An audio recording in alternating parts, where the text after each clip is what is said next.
conjunto imagem, pessoal, tem a seguinte definição. Se f de A para B é uma função, chama-se conjunto imagem de f, indicamos por IM, né?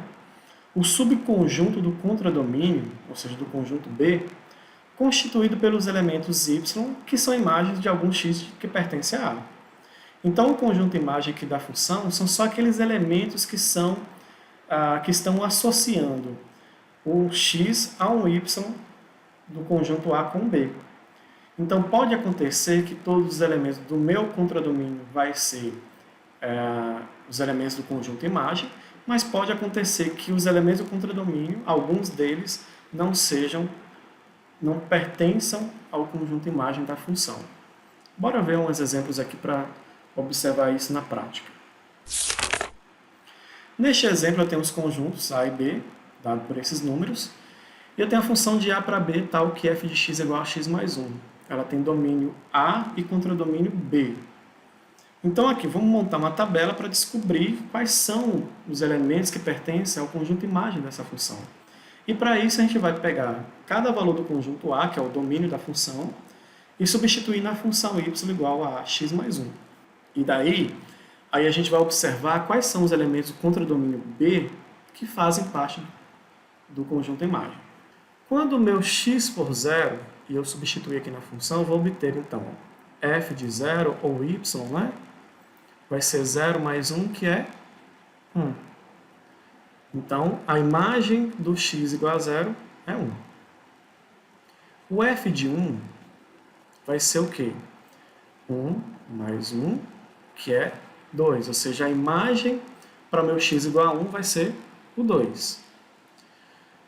Qual vai ser a imagem para o meu x igual a 2? Então, vai ser f de 2 igual a 2 mais 1, que resulta em 3. Ou seja, 3 é a imagem do 2.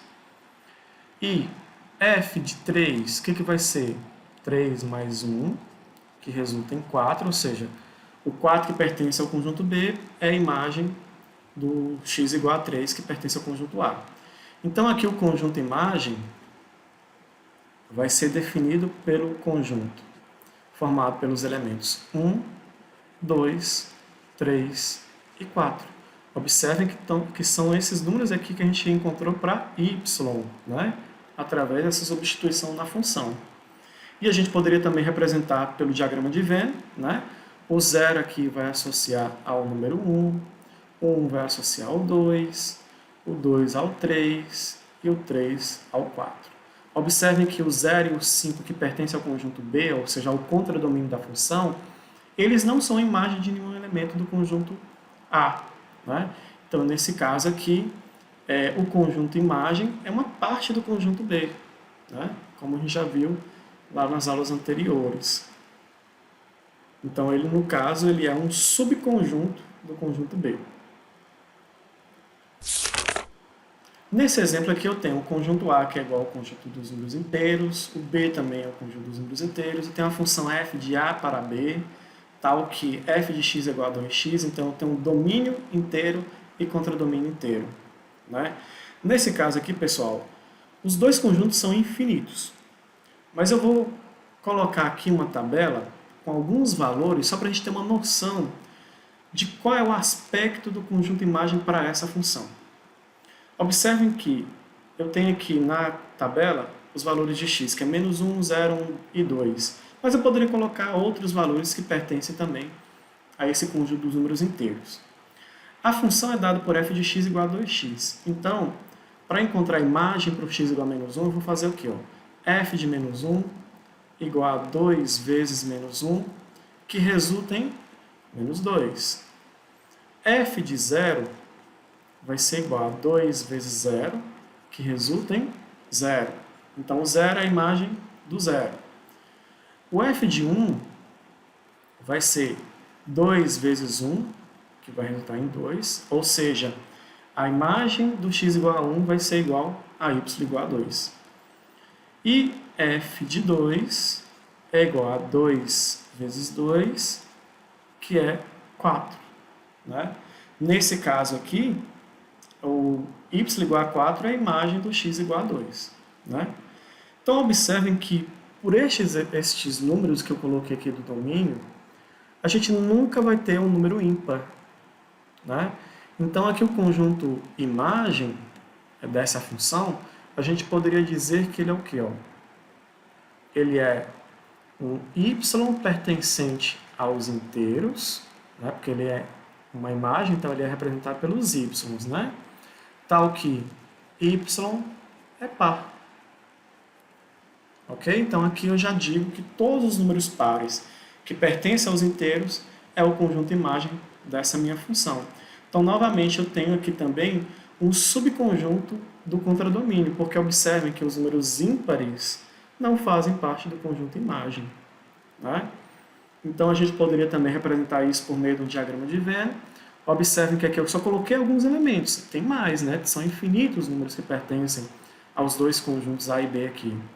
Então, aqui um associa-se ao menos 2, o 0 com o 0, o 1 com o 2 e o 2 com o 4. Observe que os outros elementos ali que são ímpares não receberam uma flecha indicando que estão associados a elementos do conjunto A. Nesse exemplo eu tenho novamente o conjunto A e B sendo os inteiros, a função é de A para B, ou seja, eu tenho o domínio é o inteiro e o contradomínio também é inteiro, dado pela função f de x igual a x. Eu também novamente coloquei aqui o mesmo conjunto para a gente poder identificar quais são as imagens para esses valores. Né? Coloquei só alguns, mas a gente pode colocar muitos mais, e outros valores que inclusive não estão aqui. Então a imagem para o menos 1 vai ser o quê? F de menos 1 é igual a menos 1. Por quê? Aqui a função é f de x igual a x, ou seja, a imagem é igual ao próprio número que eu estou substituindo. Então aqui f de 0 vai ser 0 também. F de 1 vai ser 1. F de 2 vai ser 2. Ou seja, todos os elementos que eu substituir na minha função vai gerar o próprio elemento, seja ele um número negativo, um número positivo ou um número par, seja um número ímpar também, né, no caso. Então, no nosso caso aqui, o conjunto imagem dessa função é o próprio conjunto dos números inteiros. Todos os números que eu pensar que ele é um número inteiro, ele vai estar associado com ele mesmo, né? Com a sua imagem que é um número inteiro. Se a gente fosse representar aqui também no conjunto dos números inteiros, né, através do diagrama de Venn, a gente teria também essa mesma situação. O 1 menos 1, o 0 com o 0, o 1 com o 1, o 2 com o 2, e é claro que aqui também tem o menos 3 e o menos 2, que também estariam associados, aqui é o menos 3 e o menos 2 do conjunto B. Então, nesse caso aqui, vocês podem observar que todos os elementos do conjunto A vão estar associados a todos os elementos do conjunto B, ou seja, todos os elementos do domínio estão associados a todos os elementos do contradomínio.